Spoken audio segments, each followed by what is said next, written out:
Labas vakaras, čia Kaspas Lipnuot ir aš šiandien jums papasakosiu, kaip prisijungti prie Xbox Live naudojant mobilųjį internetą. Taigi pradėkime. Pirma, einame į Control Panel ir Network and Sharing Center. Tada einame į Change Adapter Settings ir čia susirandam savo internetą. Sakykime, spaudžiam dešinį mygtuką, Properties ir šoka lentelę, kurioje, kaip ir viskas parodyta. Ir ten parodyta apie internetą, ten, kad galima kažkokius protokolus keisti, ten vieną kitą IP.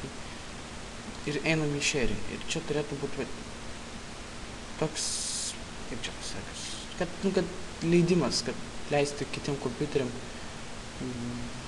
kitiem naudotojam prisijungti prie interneto naudojant šį kompiuterį. Paspaudus OK, ten išmes lentelę, kad kažkas kažkur kažkaip. Aš neprisimenu, tai sama pridariau. Ir turėtų būti šone parašyta, kad share. Jeigu jau yra parašyta share, tai reiškia, kad jūsų internetas dabar gali dalinti su kitais naudotojais. Ir po to prijungti. Viskas, ko reikia, tai tik prijungti Xbox'ą prie interneto kabelio ir bandyti prisijungti prie Live'o.